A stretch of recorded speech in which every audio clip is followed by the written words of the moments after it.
like people struggle with this. B2B organizations just struggle. And they struggle because of three reasons. There's three basic obstacles that come up first. One is a product-centric focus. And this comes up because companies and hence campaigns sometimes overly focus on products. And this happens because, product teams usually own a P&L, and so they have a natural tendency to want to promote their solutions. But the problem this causes is that your campaigns are product-focused, and it really shifts the burden onto the buyers to really basically sort through and decipher what's important in this message for me. Like, how does this fit my needs?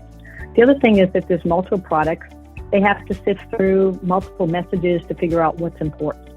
And the third thing that comes up on this is there's usually a lack of portfolio management, where it's forcing buyers to figure out, all products are not created equal.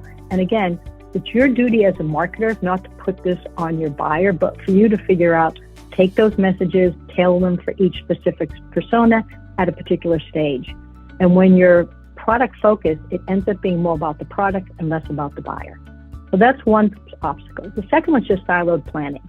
And siloed planning comes up usually because of time constraints. It's annual planning time. We run out of time. So all the functional teams, digital, field, campaigns, create their plans in a vacuum. They take all their slides, they throw it into one big deck. They present it a lot of times, like Jim said, to the executive team, to the board. They get approved, great, go on a virtual shelf, we never look at it again.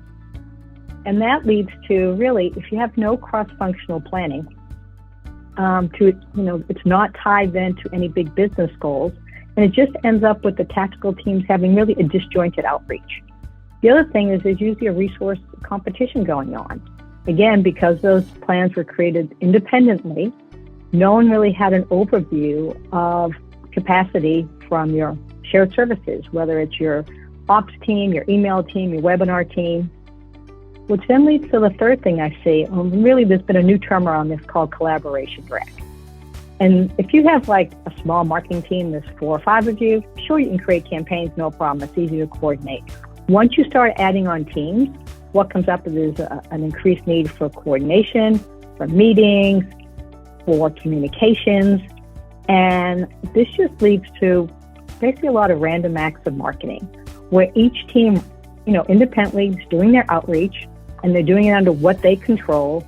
And again, you're placing the burden on the marketer to make sense of it all. But more importantly, you're losing the impact of having a unified approach and a unified plan.